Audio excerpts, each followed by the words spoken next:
Palma da Mari no ar, mais um episódio, começando o podcast de cultura pop e entretenimento da CNN Brasil. Não adianta tentar esquecer, nem tentar dormir. Tá tudo podre. Parece que tem alguém pisando no seu peito. Luna!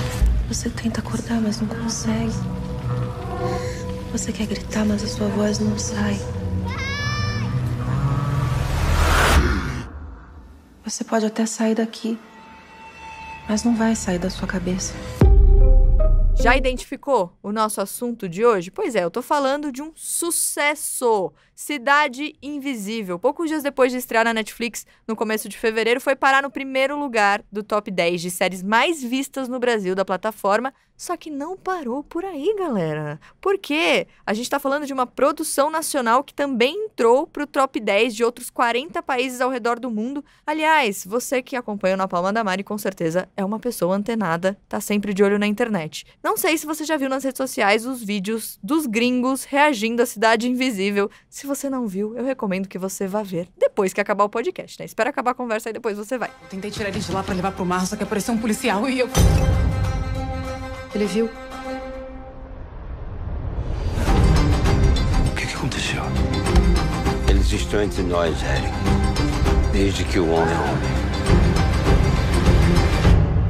Você é um deles? Deixa eu explicar o que é Cidade Invisível. É uma série que foi criada pelo Carlos Saldanha, o diretor de Rio, Toro, Ferdinando. Uma série que leva o folclore brasileiro pro mundo inteiro. Isso é super legal, isso é super importante. É uma trama cheia de mistério, não tem nada de infantil, é bom dizer. Atualiza as lendas das personagens que a gente conhece desde sempre, sabe? O Cuca, o Saci. É uma trama que parece inicialmente ser sobre o assassinato de uma personagem, da antropóloga Gabriela, e a busca do marido dela por respostas em relação a isso. Só que aí a gente percebe ao longo dos episódios e tal, que é uma série que fala de um progresso desenfreado e da ameaça às nossas riquezas ambientais e culturais. Tudo isso, então, é levado à tela, faz a gente pensar, faz a gente refletir por um time incrível. Sério, o elenco é maravilhoso, grandes nomes da televisão, do cinema brasileiro. E hoje eu recebo, e eu tô muito feliz, aqui no Na Palma da Mari, dois desses atores maravilhosos, Marco Pigossi, o protagonista da série, o Eric, e a Alessandra Negrini.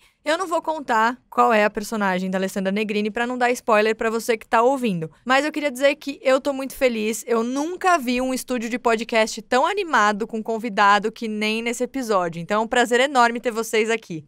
Oba! Valeu, Mari. Prazer estar aqui. O prazer é todo nosso. Oi, Marco! Oi, Elê! Um beijo. Ah, é sério. Olha, eu vou fazer primeiro um desabafo aqui falando sobre a série, porque assim, comecei a ver, não consegui parar. Eu vi num dia só, de uma vez, aquela coisa de ir ao banheiro com o celular acompanhando a série, volta pro quarto. Eu fiquei viciada, assim. Eu queria saber, eu queria ouvir a Alessandra primeiro, depois o Marco sobre isso, se vocês imaginavam que teria esse retorno incrível do público em relação à série, porque assim, todo mundo que eu conversei amou e ama de paixão. Nunca dá para imaginar o que vai ser. O que está a nosso alcance é fazer, se entregar para aquilo, acreditar naquilo. Claro que quando você está no trabalho, você faz com o maior amor possível. As pessoas que estavam com a gente são pessoas muito talentosas, né? O Carlos Saldanha, os nossos colegas de trabalho. Então, você fala assim, bom, tem tudo para dar certo, mas a gente nunca sabe. É sempre um risco. E isso é legal também, né? Porque depois vem esse acolhimento todo, a gente fica muito feliz, muito. É, bem isso mesmo, né? Eu acho que a gente, claro que quando a gente faz um trabalho, um projeto, né, que a gente ama e que a gente está apaixonado fazendo, a gente espera que ele seja bem recebido, que ele agrade, né? Mas é o que a Lê falou, não tem como saber, né? A nossa função mesmo é acreditar, fazer com toda a verdade possível e torcer para que as pessoas se emocionem e se identifiquem, curtam e gostem, né, do trabalho. Então é mais ou menos isso. É sempre positivo ouvir essas coisas. É sempre gostoso. Não, eu imagino. Vocês devem estar recebendo um monte de mensagem legal. O Marco falou sobre identificação e claro que aqui no Brasil tem uma identificação gigante com a série por causa do folclore, mas a gente vê também um público fora do Brasil gostando muito da série, se identificando muito, não com a história, obviamente, mas se identificando de um jeito ou de outro com os personagens e eu queria saber se vocês receberam muito retorno de público de fora, o que vocês acham que cativou a galera que não é aqui do Brasil? Cara, eu assisti, assim, não só amigos meus aqui assistiram, né, americanos, mas também tenho recebido muita coisa nas minhas redes sociais que é muito interessante, assim, né? Eu acho que todo mundo acaba se identificando de alguma maneira porque eu acho que as histórias, as lendas, as crenças, elas transmitam sempre dentro de uma essência humana, né? Humana natureza. Então, assim, de alguma maneira, as pessoas acabam entendendo. A gente passou muito tempo da nossa vida consumindo, né, mitologia grega, até o American Gods, a série aqui. A gente também, que não é dessa origem, dessa cultura, também acaba entendendo, né? Então, essas entidades do folclore, essas figuras míticas, elas acabam sendo também universais, né? Porque elas falam da essência humana versus natureza, né? E o Carlos teve uma sacada muito interessante, que eu acho que ele é brilhante em termos de contar uma história, sabe? Ele sabe como contar uma história para o mundo, não só para o Brasil nesse sentido, né? Então, a maneira como ele apresenta os personagens, trazendo um pouco de suspense, um pouco de mistério, e que também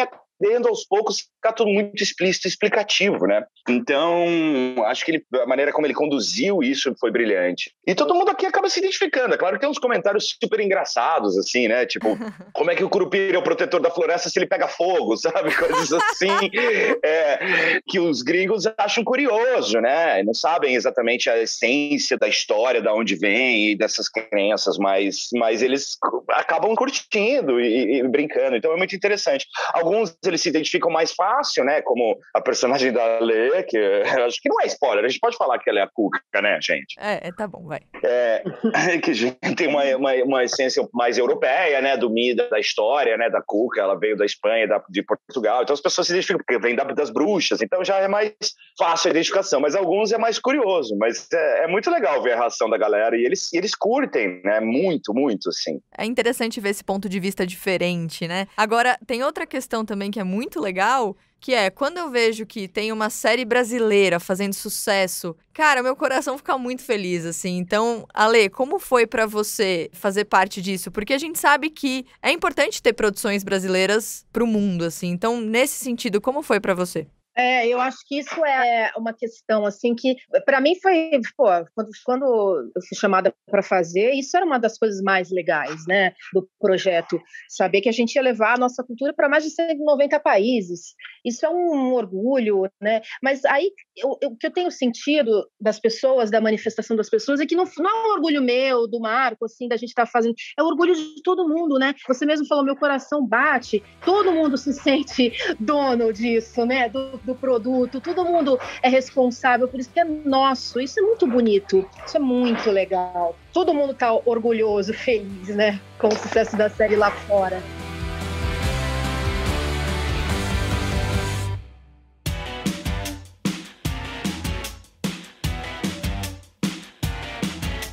Agora, Marco, falando um pouquinho sobre o Eric, a gente vê uma construção ali do personagem, uma virada, porque ele começa completamente cético, né? E depois ele começa a se envolver um pouco mais com a história, com as lendas. Qual é o recado disso? Eu acho que é isso, né? Pra mim, o arco do personagem é uma das coisas mais bonitas, assim, da série, por duas razões, né? A primeira é essa questão do ceticismo, né? Até o momento em que ele se abre pro desconhecido, né? Pro novo, pro mítico, pro que não é explicado, né? E pro que não é conhecido, né? E o segundo é como isso acontece, né? Porque ele é obrigado a olhar para dentro, né? Então é muito bonito isso. Eu acho que é muito humano isso, né? Acho que é esse olhar para dentro, a gente encarar os nossos medos, entender os nossos traumas, entender as nossas questões, da onde vem, por que a gente pensa assim. É o primeiro passo para você conseguir evoluir como ser humano, né? Então o Eric, ele fugia de um passado que ele teve, de traumas, de famílias e etc., porque ele achava que era essa maneira dele sobreviver. A partir do momento que ele é obrigado a encarar tudo isso, a ver tudo isso, a tratar tudo isso e entender, né? Ele acaba mudando o olhar dele para o mundo, né? Ele vem com um olhar mais empático em relação ao que é o desconhecido, né? Eu acho que é muito da natureza humana isso. A gente, a princípio, tudo que é desconhecido, tudo que é novo, tudo que é diferente, a gente tende a retrair, né? Assim, a se afastar. Então, a partir do momento que você traz um outro olhar empático sobre isso, você acaba expandindo como ser humano, como pessoa. Então, eu acho que essa é a metáfora do Eric, né? Ele é obrigado a olhar para dentro, ele é obrigado a se entender, a entender a função e o que ele é no mundo, né? Isso abre páginas, abre possibilidades para o desconhecido e para ver o conhecido com olhos mais claros, né, mais belos, assim, nesse sentido. Então, para mim, é muito bonito esse arco do personagem. His investigation will take you, the audiences, down some wild and trippy rabbit hole. But that's part of the show's appeal. Agora, eu sei que quando a galera entrevista ator, sempre tem perguntas que todo mundo faz, que é a pergunta, como vocês se prepararam pra construir os personagens? Mas, cara, não tem como fugir dessa pergunta numa série como essa. Principalmente no caso da Alessandra, eu queria realmente saber como foi a preparação pra interpretar a personagem, porque é uma personagem extremamente envolvente, eu achei incrível de ver, então não tem como fugir dessa pergunta, gente, desculpa. Pois é, mas sabe que essa é uma pergunta, eu acho difícil de responder e sair do lugar comum, assim, porque a gente fazia os nossos ensaios, assim, etc. A gente vai criando um lugar onde todo mundo começa a habitar, esse lugar fantasioso. A gente vai ter que construir na cabeça de cada participante do projeto, essa fantasia em comum. Claro que cada um vai ter a sua, mas minimamente a gente tem que se tá falando a mesma língua, né? Então começa por aí, sempre quando você vai se preparar para um trabalho. Todo mundo vai morar nesse mesmo lugar, entre aspas. Agora, pessoalmente, sabe, é uma viagem, eu não sei explicar. A Cuca lidava com medo, lidava com a coisa da borboleta, foi uma coisa muito importante para mim, porque eu trabalhei muito nessa inspiração da borboleta, uma certa leveza, um mistério, um encantamento, mas é tão louca a preparação do ator, você nem entende direito, sabe? Não é que nem um engenheiro, né? Vou construir esse pedaço agora, matematicamente é isso, vai dar nisso, vamos chegar e construir o prédio. A gente trabalha muito com o inconsciente, são forças que você não sabe muito bem de onde vem, mas o importante é que a gente vai se alimentando, né? A equipe toda vai se alimentando de coisas em comum, de imagens, né? De pensamentos, aí você cria um negócio ali diferente. Por isso que é tão interessante fazer a pergunta da preparação dos personagens, porque, por exemplo, eu sou jornalista, eu me preparei para essa entrevista, claro, estudando sobre vocês, pensando nas perguntas, assistindo a série, nossa, que trabalho difícil, meu Deus, assistir a série. Só que é muito curioso, porque é uma preparação completamente diferente, né, Marco? É interessante, é o que a Lê falou, assim, complementando, né? Não é uma fórmula, né? O trabalho do ator é muito da intuição, do inconsciente. Então, 2 mais 2 pode ser 5 no nosso trabalho, sabe? Não necessariamente 4. Então, e eu acho que, complementando, é que tem um processo, né? Não tem uma fórmula que todo mundo segue o mesmo. Então, cada ator tem um processo. Para mim, como ator, é muito interessante. É claro que assim, o primeiro passo que a gente vê como ator qual é a profissão, né? Que no meu caso é mais fácil, né? Por causa da Lê, que é um pouco mais complexo. Mas bem é isso. Complexo. O que envolve ser um policial ambiental, qual a função dele na sociedade, qual a função dessa instituição, né? Da sociedade, etc. E depois eu passo, que eu gosto muito, para mim, que eu acho que entende que é a maneira mais legal de você se aprofundar um personagem é entender as relações dele. Eu gosto muito de construir meu personagem a partir das relações, a relação que ele tem com a filha, a relação que ele tinha com a esposa, que ele perdeu, a relação que ele tem com o luto, né? Com a dor, a relação que ele tem com a filha, com o desconhecido, com essas entidades que permeiam o mundo dele. Então, a partir das relações que o Eric tinha nessa série, que você vai construindo mais ou menos essa pessoa, assim, é interessante. Esse é um processo que para mim sempre parte daí, sabe? Aliás, falando sobre a Luna, né, a filha do Eric, que menina absurda, assim, né? Eu fiquei impressionada com a atuação dela. Como foi pra você interagir com ela, Marco? A coisa mais bonita de ser ator é isso, né? Você chegar próximo a vivenciar, né? O mais próximo possível a viver, a sentir aquilo. É uma coisa que você não tem na vida, né? Então, por exemplo, eu não sou pai, não tenho essa experiência de ser pai ainda, mas como é que seria, né? Sendo pai dela. Então, a gente criou uma relação muito próxima, assim. Eu tive uma experiência interessante porque ela tinha pouca experiência de set, claro, ela já tinha feito algumas coisinhas, mas ela tinha pouca experiência de set, então toda vez que ela estava no set, eu me colocava nessa figura de pai, sabe? Então eu pegava ela e explicava para ela o que era o quê, mostrava as coisas. Então é como se naquele momento, durante as gravações, eu realmente fosse o pai ou responsável 100% por ela, né? Só que ela é muito esperta e ela tem uma intuição muito bonitinha, assim, muito natural, sabe? Que é muito bacana, né? Não é uma coisa pensada, assim, ela vai na intuição dela e aquilo é super verdadeiro, assim. Então, foi muito interessante trabalhar com ela. Ela é uma graça, assim, uma graça. E ela estava super aberta para essa relação. A gente se apegou bastante, ficou bem próximos, assim, né? Então, isso aqui é bonito, que acho que pelo menos dá para ver um pouco o resultado, né? É, a Manu Diegues. A gente fala o nome aqui porque parabéns pela atuação, foi maravilhoso. Falando ainda de crianças, eu queria saber da Alessandra porque a Cuca, né, tem a história da criança. Então, Toda vez na série que você cantava a música da Cuca, eu falava, meu Deus do céu, que é uma coisa que levava a gente, assim, pra outro momento da nossa vida, pra infância e tal. Eu queria saber, teve retorno de criança? Como foi pra você mexer com a infância nesse sentido? Isso é muito interessante. Tem um público muito jovem que tem entrado em contato comigo. Não crianças, né? Um público, assim, adolescente mesmo, que estão bem mais próximos desse registro, né? Do que a gente, assim, dos medos, né? Mas é muito, um público muito jovem, assim, é muito bonito ter, né? Você renovar o seu público, né? Essa série me deu essas chances de falar com essa galera jovem, muito bacana isso. E a Cuca, ela traz isso, ela traz essa surpresa ela acessa o inconsciente, as pessoas, ela acessa os medos e principalmente os medos infantis. E essa musiquinha é a chave para acessar o inconsciente, né? E para todos nós aqui. É muito legal isso.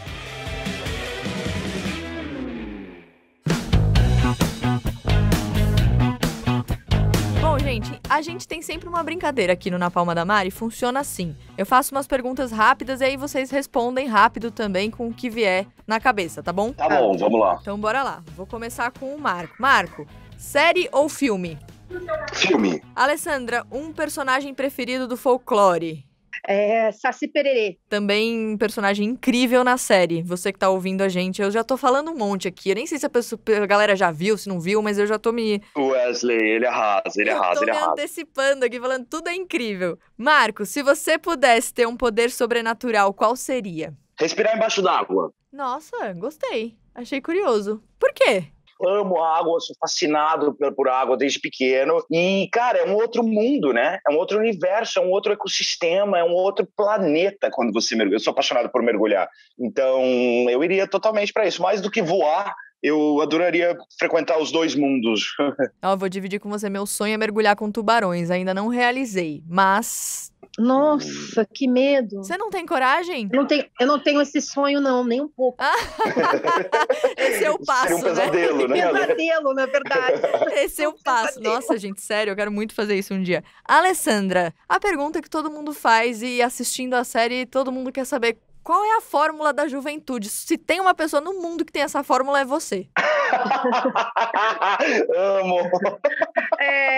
Eu tô risada disso, cara, porque eu não sei, eu não acho isso, não tenho fórmula nenhuma. A única coisa que eu acho é que as pessoas têm que começar a mudar a percepção em relação à idade, principalmente das mulheres. Porque, nossa, nós somos tão lindas e as mulheres são tão fortes, e mulher, assim, é para brilhar a vida inteira, sabe? Então as pessoas ainda ficam chocadas, falam, nossa, 50 anos, mas 50 anos, meu amor, é o que, sabe, é lindo, e se Deus quiser, todo mundo vai chegar nos 50 e vai estar brilhando. Eu não entendo muito, assim, mas eu sei que é sempre elogioso e tal, eu acho legal, mas sei lá, eu tô vivendo a minha vida, eu sou eu tenho, não sei que idade que eu tenho, sabe? Eu não me preocupo com isso. Eu sou eu, você tem que ser você e tá no mundo, né? Tem sempre um frescor, né? A vida tem sempre um frescor, até o final. Como mulher, eu agradeço essa resposta, porque é uma resposta muito importante. Agora, uma última pergunta. Eu queria ouvir de cada um de vocês. Qual recado vocês acham que é o recado mais importante de Cidade Invisível? Eu acho que a gente, claro, tem a questão da natureza, que é impossível a gente, né, não, a série fala sobre isso, né, e toda a história permeia em torno disso, mas eu acho também que é uma conexão com a nossa essência, sabe? Eu acho que a partir da nossa essência a gente consegue ser melhor e cuidar melhor do planeta e do próximo, né? Acho que a série, ela tem esse viés. Também acho que é isso, o acolhimento, né? O acolhimento das diferenças e saber que nós somos parte de uma coisa que está além de nós e que é misteriosa também. Isso não é uma fantasia, isso é real. O mistério existe, a gente não controla tudo, a gente não é dono do mundo, a gente não tem esse poder todo, sabe, que capitalista com relação ao controle do planeta. Nós somos parte. Isso está ali na série.